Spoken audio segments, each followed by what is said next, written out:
Liz Truss has defended the Falklands as part of the British family after China backed Argentina's claim over the South American islands.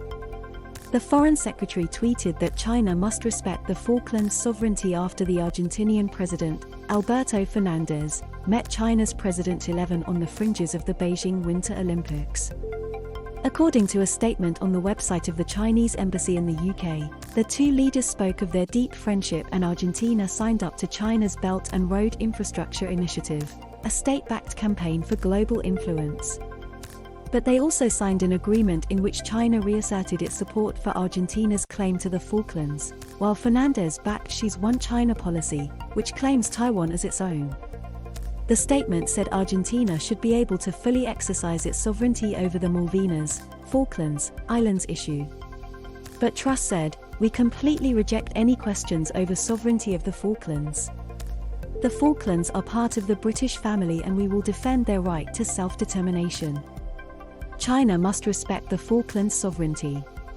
Chen Weihua, a journalist for China Daily, an English-language newspaper owned by the Chinese Communist Party, replied, "But it's okay for UK to challenge China's sovereignty in the South China Sea by sending Navy vessels. At least China has not sent its Navy near the Malvinas, or what you call the Falklands."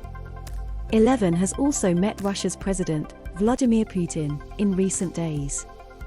The two leaders pushed back against US pressure and declared their opposition to any expansion of NATO, a key issue in the current tensions on the Ukrainian border.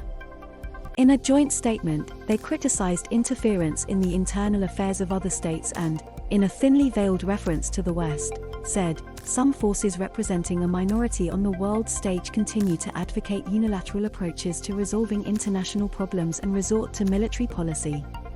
China has increasingly shown support for Moscow in its dispute with Ukraine, which is threatening to escalate into armed conflict. The Conservative MP and chair of the Commons Defense Select Committee, Tobias Ellwood, has warned of the coming together of China and Russia. After the leaders' meeting, he tweeted, "Putin is not in China to discuss the bobsleigh, but to further align Russia away from the west to the east. This is the axis of power that will dominate our era. Any sanctions we impose will only assist Putin with his aim. This is the bigger picture we are missing."